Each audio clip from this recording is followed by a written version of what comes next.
се договоривме дека може би најдобро за фокусот на оваа конференција, за главната тема на оваа конференција, да завршиме со темата какви политики ни се потребни во ова време на вештачката интелигенција.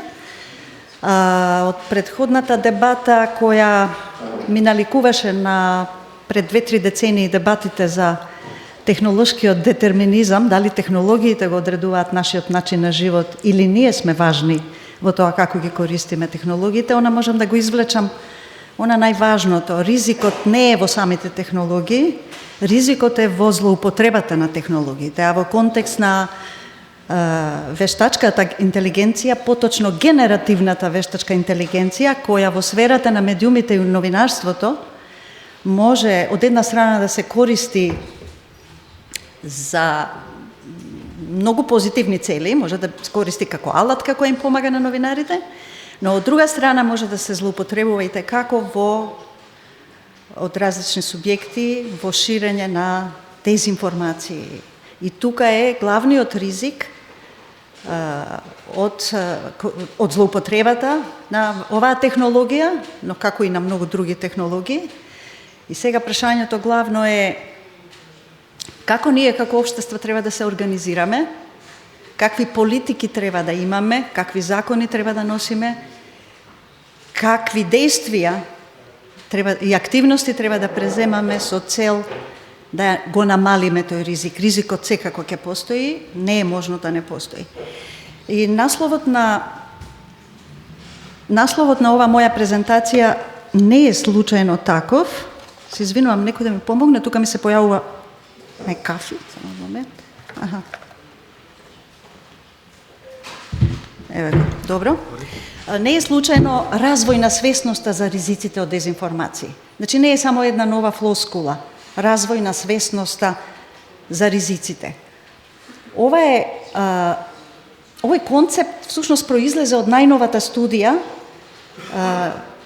што ја објави Центарот за медиумски плурализам и медиумски слободи од Фиренца, од мониторот на медиумски плурализам, објавена во 2025 година, анализирајќи ги политиките и практиките на европските земји и на неколку земји кандидатки за членство во ЕУ во доменот на медиумската писменост и во доменот на борбата со дезинформации и говор на омраза во онлайн просторот.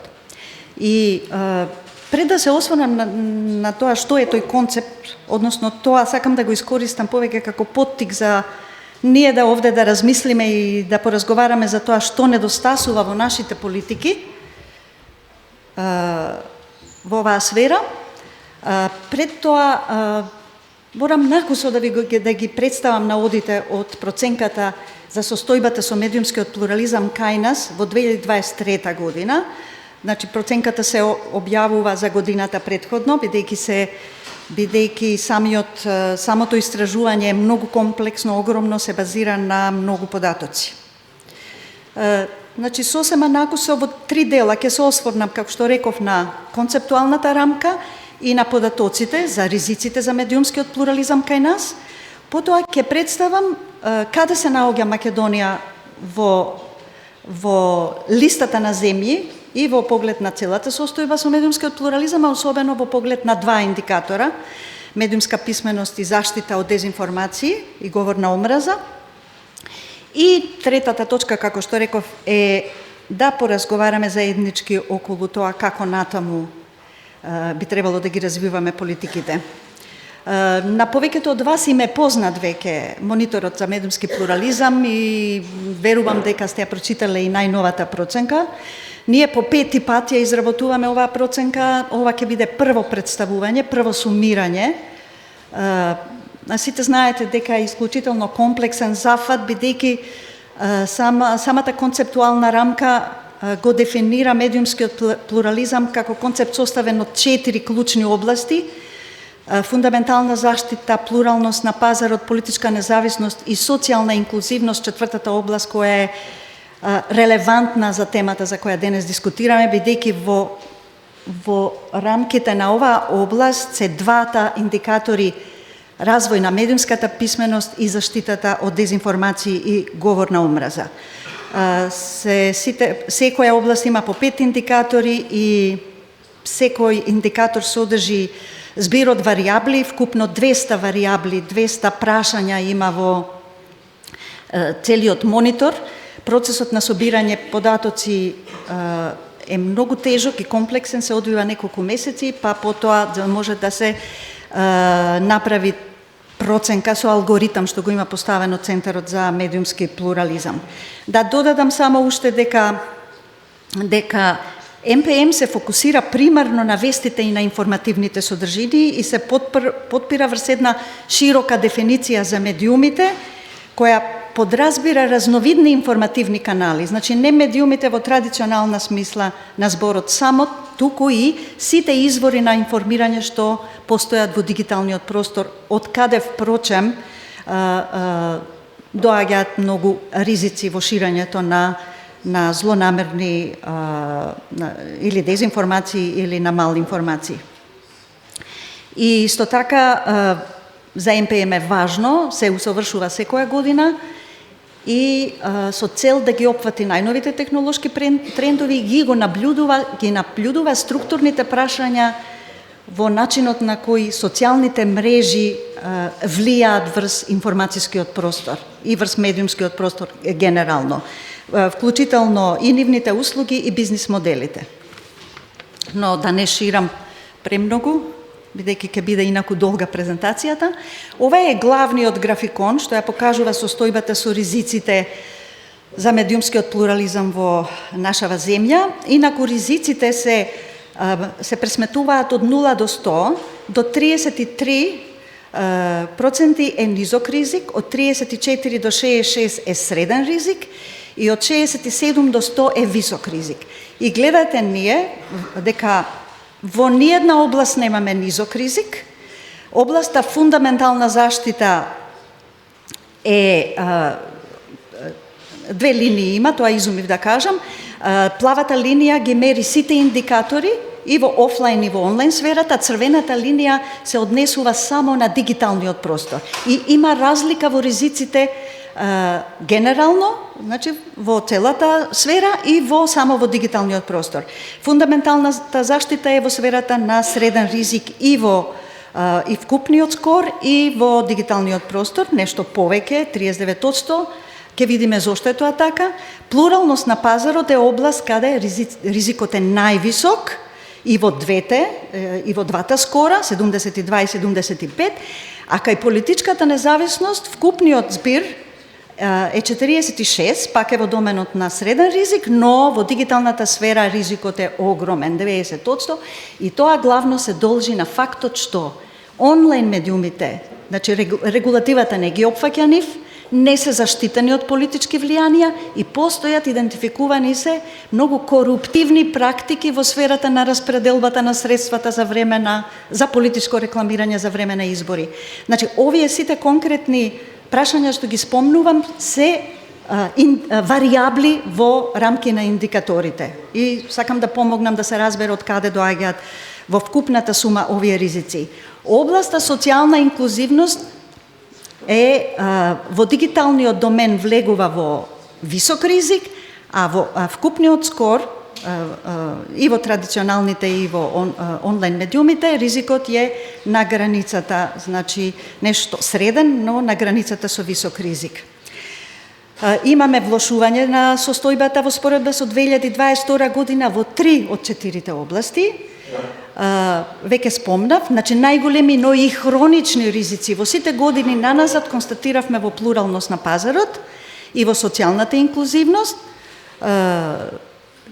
И она што морам да го нагласам, минатата година во генералните заклучоци констатиравме државата имаше шанса да ги промени политиките во стратегиска смисла, но не ја искористи целосно таа шанса, бидејќи знаете сите, се одвиваше голем проект поддржан од Европската Унија, но кој беше, да речеме, напола завршен.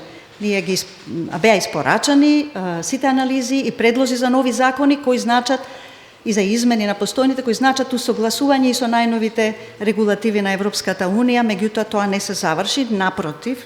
Знаете што се случи во февруари, наспроти експертското мислење беа усвоени измени со кои се воведе повторно државното рекламирање и нашата генерална препорака беше веднаш по изборите во 2024 година надлежното министерство сега за дигитална трансформација да го продолжи процесот на медиумски реформи и сите анализи, мислења и предлози да станат транспарентни, да бидат оставени до сите предлози како што се залагавме дека треба да се води целиот процес.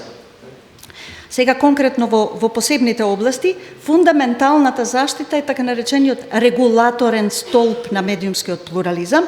Значи, овде се сите индикатори кои се однесуваат на основните гаранции според меѓународните стандарди вградени во нашата легислатива и нивната примена во праксата.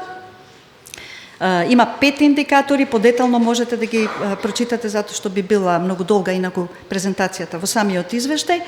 Генералниот ризик, како што реков, е среден, 35, но сепак има влошување во споредба со 2022 за 5% поени, пред се поради диспропорционалната судска пресуда што беше изречена против ИРЛ минатата година и за која ценевме дека има негативни ефекти и врз непрофитните онлайн медиуми, но и врз вкупната состојба во новинарството. Иако повеќето индикатори овде се во низок и 3 во низок и 2 во среден ризик, сепак има варијабли во рамки на овие индикатори кои се со висок ризик. Такво прашање е од висок ризик е работниот статус, социоекономскиот и работниот статус на новинарите со 72% ризик, тоа е еден пример кој што го извлекувам. А исто така има други прашања кои имаат ризик, но не висок. Прашањето на заштитата на укажувачите, регулативата е добра, меѓутоа има многу малку пријавувања од страна на укажувачи, потоа отсуство на регулативата за спречување на слаб тужби, дигиталната безбедност на новинарите се уште проблем. Ние вградивме одредби во Законот за медиуми, новиот предлог Закон за медиуми според регулативата за слобода на медиумите, но значи немаме гаранции, не се усвоени во регулативата и во праксата во онлайн просторот е загрозена безбедноста на новинарите. Изборот на членовите на регулаторното тело, што се одложуваше со години, тоа едно од прашањата на ризик, и доследната примена на рамката на финансирање на регулаторот, но и на јавниот сервис, исто така беше едно од прашањата идентификувани овде со известен степен на ризик. Од препораките, значи, повторно, новиот закон за медиуми со сите овие одредби со кои се отклонуваат или се адресираат овие ризици, да влезе во постапка на усвојување, натаму да се продолжи со поддршката на новинарските здруженија, особено на Сојузот на синдикатите, саморегулаторното тело и ЗНМ, и изработка и усвојување на законска регулатива за заштита од стратешки тужби против јавно учество. Плуралност на пазарот. Ова се економските аспекти на медиумскиот плурализам. Овде се проценуваат различни видови ризици поврзани со недоволната транспарентност на медиумската собственост, концентрацијата на пазарот во поглед на продукцијата и дистрибуцијата на содржините, економската одржливост на медиумите, прашањата на заштита на конкуренцијата и во традиционалниот медиумски сектор, особено во дигиталниот сектор, и влијанието на комерцијалните интереси и собствениците врз уредувачките содржини. Гледате дека дури 3 индикатори овде се со висок ризик. За целата димензија исто така ризикот е висок, 72%, а има влошување за 9% поени во однос на 2022 година, речиси кај сите индикатори. На ова влијаеше најмногу прашањето на економската неодржливост на медиумите и опаѓањето на приходите во аудиовизуелниот сектор, особено состојбата со локалните и регионалните медиуми. Овде има многу варијабли кои што се прашања со висок ризик. Значи, да повторам, веќе реков, економската одржливост на медиумите како хроничен проблем, потоа нема законски обврски за транспарентноста и концентрацијата на собственоста во онлайн секторот. Проблем е заштитата на конкуренцијата на дигиталниот пазар, особено од аспект на бизнис моделите на социјалните мрежи, Според најновите регулативи, знаете, важно е државите да воведат финансиски обврски за социјалните платформи. Ова го разгледувавме минатата година во рамки на дискусиите за промени во законите, но не е дооформено прашање. Ова прашање треба да му се обрне сериозно внимание. И отсуството, со висок ризик е отсуството на финансиска поддршка за продукција на содржини, особено недостасуваат локални содржини поради општата состојба во која се наоѓа целиот локален сектор. Други прашања од ризик се отсуството на механизми за заштита на интегритетот и независноста на редакциите од различни влијанија или нивна лоша примена кога станува збор за саморегулацијата, која е недоволно ефикасна во овој поглед, и низа други прашања за кои ние се обидовме да ги адресиравме во новиот закон на медиуми, и затоа препорачавме, значи, уште еднаш да се земат предвид овие изработени медиумски закони и да продолжи процесот на медиумски реформи. Исто така препорачавме да се укинат измените од февруари 2024 година за државното рекламирање и второ за автоматското продолжување за дозволите. Знаете од која причина, да не навлегувам во детали, тоа можеме да го дискутираме ако е потребно. И засилување на регулаторната политика во аудиовизуелната област во насока на тоа да се постигне помалку фрагментиран, но одржлив сектор што ќе се финансира пред се од економско огласување и ќе прави помал притисок врз јавните пари преку државното рекламирање. Димензијата политичка независност, овде се проценува дали постојат и колку се ефикасни регулаторните и саморегулаторните механизми за заштита од политички влијанија врз продукцијата, дистрибуцијата и пристапот до вестите. Целата димензија е во среден ризик, исто како и во 2022 година, но како што реков претходно, ризикот во дигиталниот домен е 90%, многу висок, пред се поради нерегулираноста на онлайн медиумите, политичките влијанија врз онлайн медиумите и коруптивните практики, како што спомна, во распределбата на средствата за политичко огласување. Прашања од висок ризик овде се клиентелистичките практики меѓу партиите на власт и најголемите аудиовизуелни медиуми, влијанијата оделе со години во двете насоки. Минатата година видовме дека собствениците и менаџерите извршија притисок да измени во политиките што ги фаворизираат нивните интереси, и тоа се случи со усвојувањето на одредбите за државното рекламирање. Второ, отсуство на механизми за заштита од политичка контрола врз онлайн медиумите, веќе го спомнав, бидејќи воопшто не се опфатени со регулативата. Проблем овде е и поставеноста на МИА. Формално правно работевме минатата година со ОПСЕ на измена на законската рамка за МИА, таа се уште е во собственост на владата. Потоа, други прашања беа распределбата на парите, системот на распределба на парите за политичко гласување ги фаворизира големите партии, малите партии имаат помал пристап до тие средства. Потоа, констатиравме пред изборите манифестирање на политичка наклонетост кај јавниот сервис и низа други прашања, да не ги редам сите поред. Препораките се слични, како и оние што претходно ги споменав за во другите области. Ние сме со ставот, како и новинарските здруженија, дека, како и Државната комисија за спречување на корупција, дека партиско-политичкото рекламирање треба целосно се укине, затоа што ги засилува клиентелистичките врски и во традиционалниот медиумски сектор и особено во онлайн секторот. Постои отсуство на транспарентност на партиско-политичкото рекламирање, особено на онлайн платформите, и регулативата во тој поглед не е доволно јасна и треба да се допрецизира, да се адресира тоа прашање. И надлежните институции препорачавме да ги истражат и да преземат мерки против клиентелистичките врски меѓу центрите на политичка моќ и собствениците на медиумите, односно да постапат по извештаите на Државниот завод за ревизија, кои во оваа насока се доставуваат веќе неколку години поред. И областа најважна во контекст на денешната дебата е социјалната инклузивност. Димензијата социјална инклузивност се фокусира на пристапот до медиумите, на за конкретни групи во општеството, малцинствата, локалните и регионалните заедници, жените, лицата со попречености. Исто така го испитува прашањето на медиумската писменост и прашањето на заштитата од дезинформациите и говорот на омраза.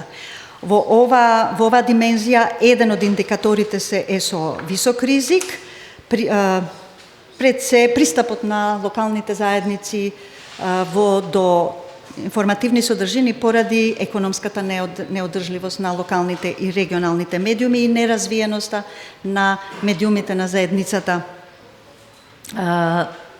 во радиодифузијата, а има и во другиот сектор. Прашања со висок ризик овде се отсуството на политики и финансиска поддршка за развој на локални содржини, мал пристап на лицата со попречености до медиумските содржини, отсуство на сеопфатна стратегија за развој на медиумската писменост. Ке видиме подоцна земјите кои што имаат развиена медиумска писменост имаат усвоено сеопфатна стратегија за медиумска писменост. Кај нас се уште не се не дискутира во оваа сфера, иако има многу активности во примената на медиумската писменост, особено во сферата на образованието. Исто така, ниски нивоа на медиумска писменост кај населението, констатираме, иако ова прашањето на мерењето на нивоата е проблем во цела Европска Унија, но ние од некои наши студии предходни не може да се најдат, има на Евростат студии, но не може да се најдат компаративни, споредливи податоци за сите земји. Но ние од предходните студии знаеме се уште дека се ниски нивоа и на дигиталната и на медиумска писменост. И отсуство на стратегиски пристап и недоволна ефикасна борба против дезинформациите и говорот на омраза. Филип спомна дека се работи веќе 2 години, не знам, или 3, на стратегија за борба против дезинформации. Добро, и во таа насока се и препораките за надменување на овие ризици. Сега ќе преминам на компаративните наоди. Да не брзам премногу? Да, добро. Може да се види од овој општ графикон дека Македонија се наоѓа, значи, вкупниот процент на ризик за медиумскиот плурализам е 54%, земјата се наоѓа некаде на средината, на врвот. Со највисок ризик е Турција со 79%, а најнизок процент Германија со 28%. Се разбира, за да се разбере зошто некои земји се наоѓаат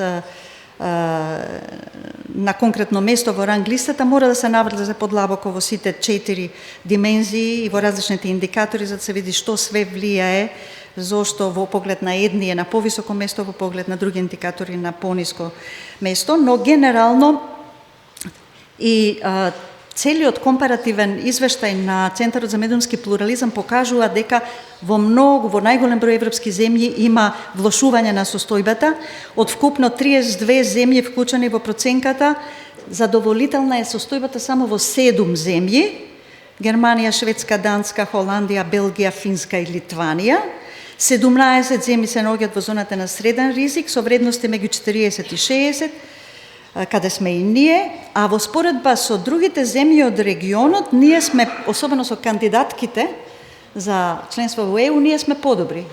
Тоа го констатираме во различни анализи и извештаи, дека кај нас е состојбата значително подобра во однос на Србија, Црна Гора, Босна и Херцеговина, овдека зборуваме сега и за во регионот, дури во однос на Хрватска, Грција, Словенија. Сега може да е тоа прашање и на субјективност на истражувачите до некаде, но јас верувам дека е комбинација од фактори, затоа што во Словенија, например, воопшто медиумската писменост не е ни влезена во системот на образование. Значи, во некои домени се имаат повисоки ризици, така што веројатно влијае на општата состојба. Сега компаративните наводи во однос на двата индикатора, медиумска писменост. Индикаторот медиумска писменост, МПМ го мери со два подиндикатори: факторите на обкружувањето, значи контекстот, тука се и политиките, и исто така индикаторот за компетенции, значи вештини или нивоа на дигитална и медиумска писменост, и оно што е интересно, МПМ го користи моделот што беше објавен во студијата на Европската асоциација за интереси на гледачите, ЕАВИ, од 2009 година, што ние го користевме кога развивавме методологијата наша за мерење на индивидуалните нивоа. Генерално може да се види дека само 8 земји се во доменот на низок ризик. Например, Естонија е една од земјите што се посочуваат со најдобри резултати, со долга традиција во полето, со медиумска писменост повеќе од 10 години, дел од задолжителната настава, а најголем број земји, 17, се со среден ризик, само 7, а 7 со висок. Само 6 земји имаат сеопфатна и современа политика за медиумска писменост. Данска, Естонија, Финска, Франција, Холандија и Шведска. Политиките во овие земји се предмет на постојана ревизија. Значи, ние сме во доменот на среден ризик само благодарение на тоа што регулаторот има усвоена политика за медиумска писменост. Значи, тој документ од таа и таа година, може би треба да разговараме, а еве и сега разговараме, дека треба да го ревидираме час поскоро. Освен тоа, она што е важно за земјите кои се развиени е дека властите во овие земји издвојуваат средства за развивање на медиумската и дигиталната писменост кај населението. Значи, државата издвојува средства и го ја поддржува работата на медиумската писменост. А во поглед на примената на медиумската писменост во образованието, повторно само 8 земји целосно ја имаат вградено во задолжителната наставна програма: Австрија, Данска, Естонија, Финска, Франција, Литванија, Холандија и Шведска. Во други 8 целосно е отсутна од формалниот курикулум: Унгарија, Малта, Црна Гора, Полска, Португалија, Србија, Словенија и Романија, а во сите други 16 земји, вклучително и кај нас, делумно или сега се случува тоа вградување во образовниот процес. Ке видиме на конференцијата на МИН, ке презентираат до каде е стигнато. Само во 5 земји има програми со кои се опфаќаат возрастните и ранливите групи. Тоа е слабост, значи доминантно се фокусира на младите. Компаративните наоди во делот на заштита од дезинформација и говор на омраза. Индикаторот мери 2 подиндикатора содржи: заштита од дезинформација, при што се оценува дали има сеопфатна стратегија за борба против дезинформациите и дали се вклучени различни субјекти во примената на таа стратегија, и вториот е заштита од говор на омраза. Се оценуваат напорите за борба и спречување на говорот на омраза во онлайн просторот особено. Генерално повеќето земји се во доменот на среден или на висок ризик овде. Висок ризик има во 9 земји, само 6 покажуваат низок ризик, генерално кај овој индикатор: Данска, Франција, Германија, Литванија, Холандија и Шведска. Меѓу земјите кандидати за ЕУ, ние сме, како што реков, најдобри со среден ризик, веројатно како резултат на доста активности што ги прави и регулаторот и невладениот сектор, вклучително и на оваа активност. Главен проблем во поглед на заштитата од дезинформација, просечниот ризик кај сите земји во Европа е 71%. Значи, овој подиндикатор е секаде со висок ризик. Се проценува дека во најголем број европски земји дека дезинформациите имаат штетно влијание, негативно штетно влијание. И тоа е проблем на секаде. Само 6 земји имаат направено значајни чекори во овој поглед во смисла на усвојување на стратегија или дури законска рамка. Франција и Германија имаат некакви закони во овој поглед усвоено. Не гледав детално за што конкретно станува збор. А кај заштитата од говорот на омраза во онлайн просторот, ризикот е низок само во 4 земји: Данска, Германија, Грција и Шведска. Во повеќето, значи, проблем е што постојната законска рамка за справување со говорот на омраза не е прилагодена за постапување на надлежните институции, не е адаптирана за адресирање на говорот на омраза во онлайн просторот. И на крајот, околу неколку тези околу да поттикнеме дебата за тоа во која насока би требало да ги развиваме нашите политики. Значи, овој концепт за развивање на свесноста за ризиците од дезинформации фактички произлезе од самите наоди на мониторот на медиумски плурализам во 2023 година и можете да го најдете во публикацијата што е сега скоро објавена од Центарот за медиумски плурализам во еден од текстовите, едно од поглавијата. Имено станува збор за тоа дека и покрај тоа што во 2023 година повеќето земји членки усвоиле некакви документи за политики или конкретни мерки за заштита од дезинформациите, сепак и покрај таквите мерки кај сите се констатира, кај најголем дел се констатира дека дезинформациите имат се уште огромно негативно влијание. Например, освен Данска, во сите други земји се оценува дека имале видлив негативен ефект дезинформациите. Во 13 земји пак ризикот бил оценет како висок. Од друга страна, Европската комисија, за да избегне регулаторна фрагментација, значи земјите да си носат посебни закони, нели усвои заеднички мерки и ги знаеме кои се тие последните: регулативата за дигитални услуги, регулативата за Digital Markets Act и регулативата за слобода на медиумите, а сега и регулативата за вештачка интелигенција. Но овие првите, особено регулативата за дигитални услуги, се главно насочени кон регулирање на однесувањето на онлайн платформите, како олеснувачи и засилувачи на дезинформацијските кампањи. Но се оценува дека борбата со дезинформациите не може да се сведе на таа компонента. Покомплексен е зафатот и успехот на целиот овој потфат бара координирани мерки и акции, што мора да се води сметка и за несаканите последици, за балансот. И вие можете да носите регулативи, но од друга страна тоа може да ја загрози слободата на изразување во онлайн просторот. И активностите преземени на ниво на цела Европа во поглед на подигнувањето на дигиталните и вештините за медиумска писменост се уште не дава доволно добри резултати. Од наодите на МПМ, значи МПМ го постави прашањето зошто некои општества се поотпорни на дезинформација од други. А наодите го покажаа тоа. И на студија на случаи на 3 земји се анализира што се прави во тие земји, што придонесува тие земји да се поотпорни. Генерално тие наводи може да се сумираат во следното, дека политиките, значи неопходен е прво пресврт во политиките. Од реактивни политики да се оди во проактивни, стратегиски засновани политики, кои ќе се фокусираат на развивање на свесноста за тоа дека нешто може да носи ризик. Ние е тешко дека можеме на краток рок да го способиме населението со добри дигитални вештини, вештини за медиумска писменост. Тоа се постигнува само со многу години образование на генерациите. Меѓутоа, притисок кон тоа дека ова носи ризик, работа на тоа дека овие технологии можат да ни донесат некакви ризици, во таа смисла треба да се нагласува тоа прашање. Второ, манипулирањето со дезинформациите, на него треба да се гледа како на комплексен општествен феномен, не само како на феномен кој извира од некој кој злонамерно манипулира со тие дезинформации, ниту пак како на феномен за кои се виновни технологиите.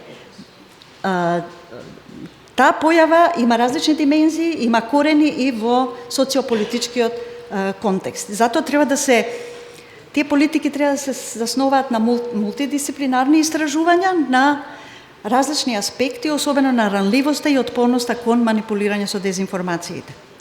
И потребна е, четвртата точка би било хоризонтална стратегија која ќе вклучува различни субјекти во борбата со дезинформациите, која ќе се заснова на координиран и на сеопфатен пристап во адресирање на сите димензии на проблемот. И тоа е отприлика овој некаков модел на тој концепт за свесност за ризиците од дезинформации. Гледате, во основата всушност станува збор за интегрирање и на борбата против дезинформации и на напорите за јакнање на капацитетите за медиумска писменост. Подготвеноста се зборува за подготвеност за закани од деформации, значи како да се развие подготвеноста кај населението за закани од дезинформации, зашто е клучно државата да има национална стратегија, не е се едно каква, ова е прашање за посебна дебата, исто така да се види какви се перцепциите во таа земја за влијанието на дезинформациите. Одредени земји, кај одредени земји населението е многу по-подготвено, значи степеност на подготвеност е многу повисок за влијанието на дезинформациите и не се перцепираат како толку штетни.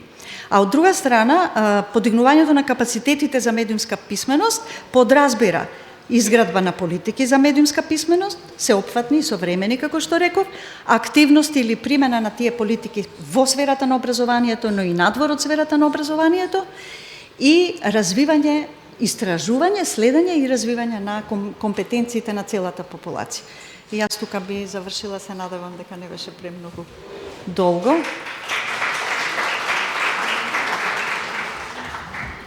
И дека имате прашања или дискусија или коментари.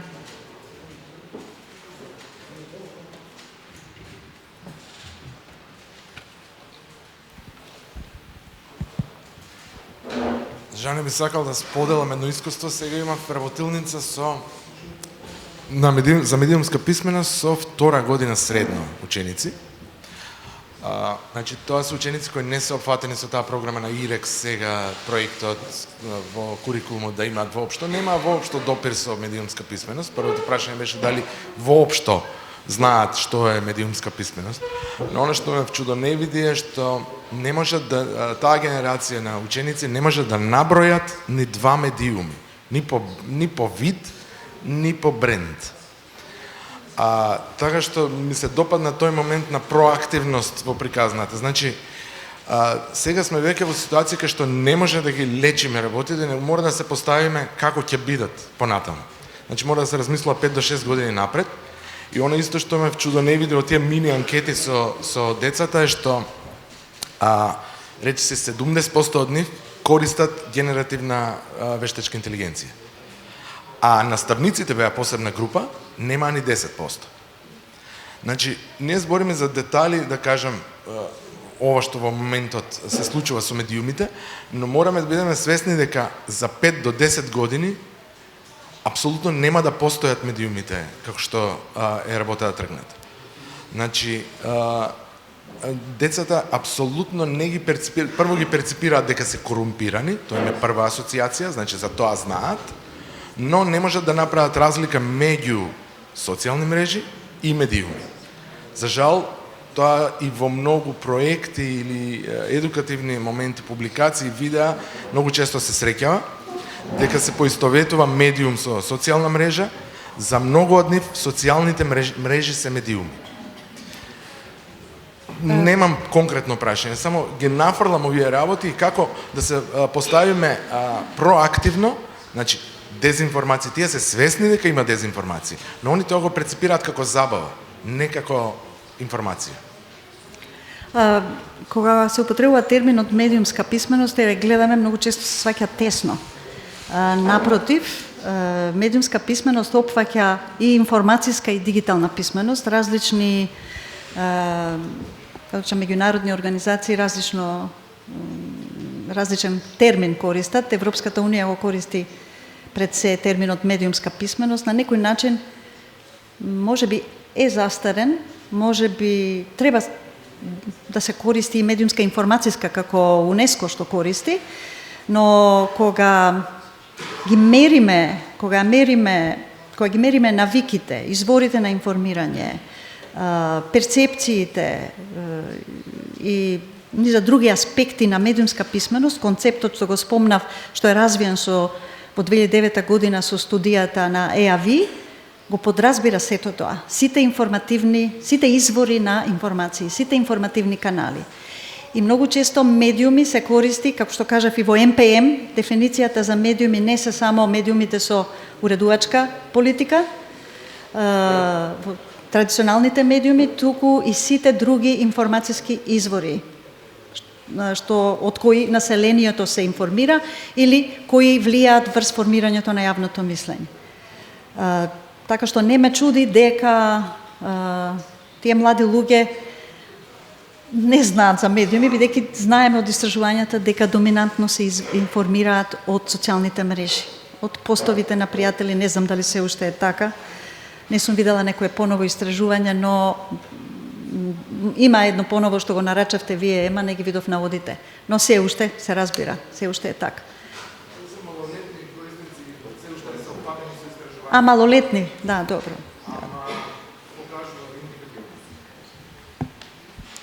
Здраво, Жане. Okay. Ја да се надоврзам на тема. Последните истражувања во последните 4-5 години на комерцијалното работење на медиумите низ светот зима нова категорија за мерење, се вика 18+. Во категоријата 18+, без разлика што се завлекуваат 4-5 години, на последните истражувања електронските медиуми се уште и комерцијалните се уште стојат добро. Значи, целната група која порано стартуваше од 12 или од 15 години, ја нема во тие истражувања, меѓутоа 18+ се уште добро ги држи традиционалните медиуми, дури повисоко отколку онлайн медиумите во новите. Така да, чисто како податок, најголемите адвертајзери во моментот се уште ги користат тие податоци. Така е, ги немам бројките пред себе, но точно е, повозрастните делови од популацијата, главен извор на информации им е телевизијата. Телевизијата тогаш, во 2020 која објавивме таа студија, беше на исто ниво со и после тоа уште една студија за регулаторот, таа за влијанието на онлайн медиумите, каде е маркет. Раджар во Англија мери 18+.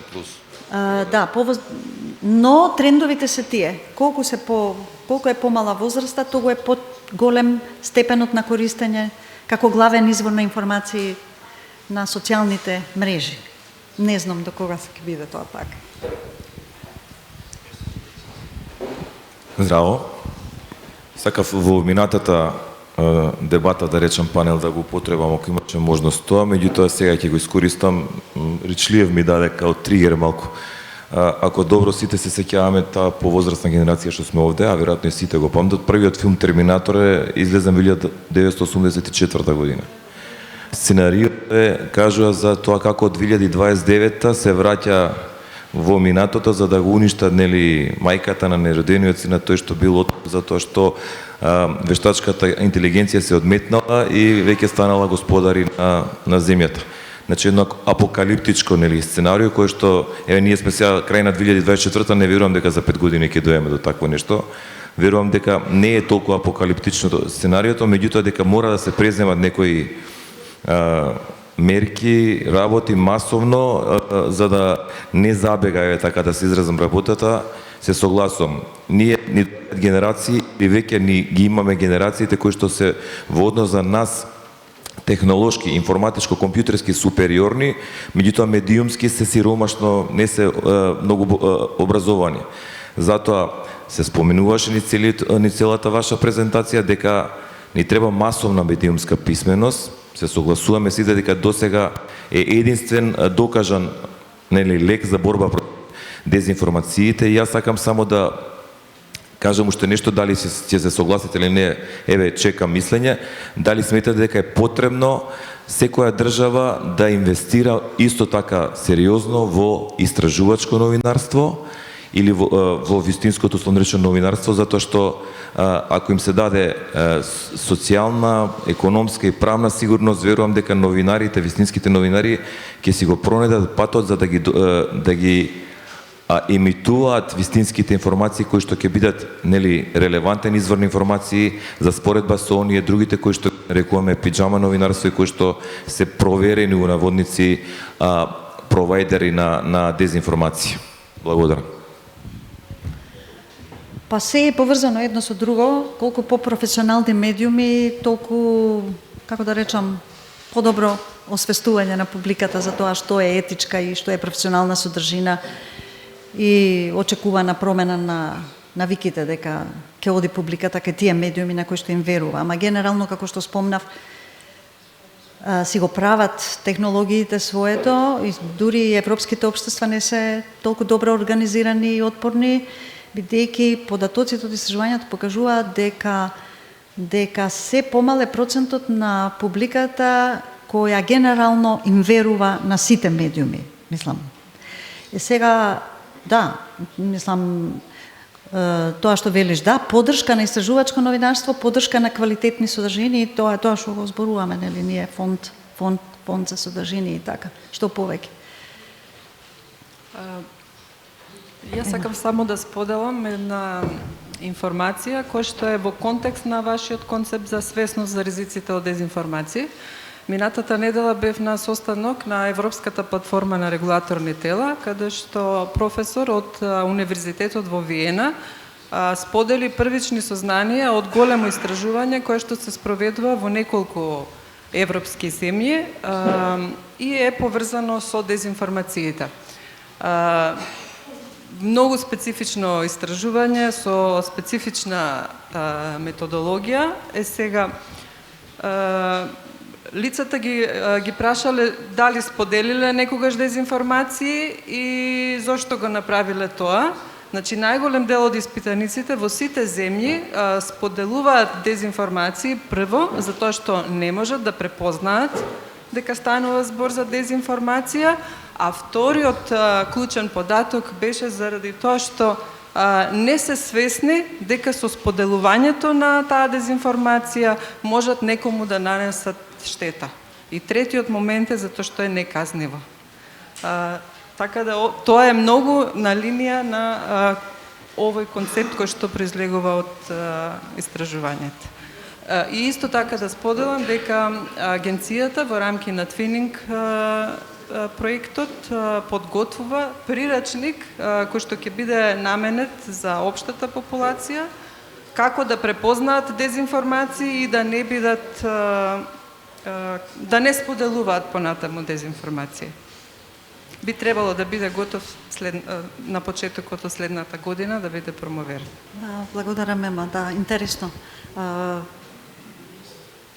Значи, веројатно, сите тие држави кои се понапред, и, како што реков, и издвојуваат многу средства и многу посериозно го пристапуваат на проблема. Ке нас имаме многу активности, ама јас немам впечаток се уште дека сериозно го сваќаме проблемот. Па дури и во сферата на новинарството и медиумите. Зашто ние, видите колку во онлайн просторот имаме непрофесионални, неетички медиуми, злонамерно шират неточни информации, условно да кажам. Ова се соочуваме во Советот за етика во медиумите. Неверојатно е колку основните стандарди не се знаат. За точно и за всеопфатно известување. Не знам уште што се ни предстои. Јас немам одговор. Доколку ми дозволи Снежана, сама постави една провокација која се однесуваше на тоа што значи всеопфатна стратегија, исто така и ревизија на политиката за медиумска писменост што ја има донесено агенцијата. Самата го загатнавте тоа прашање, ме интересира на што точно мислите. Сеопфатна за медиумска писменост стратегија? Сакам да се надоврзам во оваа смисла дека рековте има некои активности во општеството кои што се поклопуваат, да речеме најновиот пример беше 2 мрежи за противговорна омраза, да кажам. Да, сеопфатна стратегија значи да ги опфати сите домени каде тој феномен, дезинформациите има импакт, има негативно влијание, да ги опфати сите субјекти кои се важни, релевантни за решавање, и јавни институции, и регулаторни тела, и саморегулаторни тела, и невладин сектор. Ние во голема мера го имаме тоа. Значи, ние сме на патот, ние имаме и беше пофалено во анализата за новите технологии што беше изработено од минатата година во рамки на проектот за мрежата за борба против говорна омраза. Инаку ќе ти одговорам, неодамна го решивме во рамки на мрежата тоа прашање. И беше пофален и напорите беа пофалени на сите субјекти, вклучително и мрежата за медиумска писменост што ја координира регулаторот. Значи, ние сме на патот, на тој пат, меѓутоа, многу малку ни се надлежните институции вклучени. Министерство за образование, може би е делумно во сферата на примената на медиумска писменост во образование, но во смисла на градење на политики. Она што, сега немам деталите тука пред мене, што го видов во поразвиените земји, има посебни институти за истражување на овие прашања. Значи, особено на дигиталните компетенции и информацијските компетенции. Многу сериозно се приоѓа. Кај нас се напорите, иако ги има, се уште се фрагментарни, при крај сме, така? Добро. А со мрежата, да, неодамно имавме состанок и токму тоа рековме, не треба да има дуплирање на напорите и таа помала, може би нема ни да се вика мрежа, може би ќе биде некој task force, некоја работна група, која ќе составена од институции надлежни и некои невладени организации за справување на говорот на омраза, за казнување, за санкционирање на говорот на омраза, ама на експлицитниот, на екстремниот говор на омраза во онлайн просторот. Постапувањето главно на јавното обвинителство и судовите. Значи не ја заменува работата на целата мрежа. Тогаш благодарам.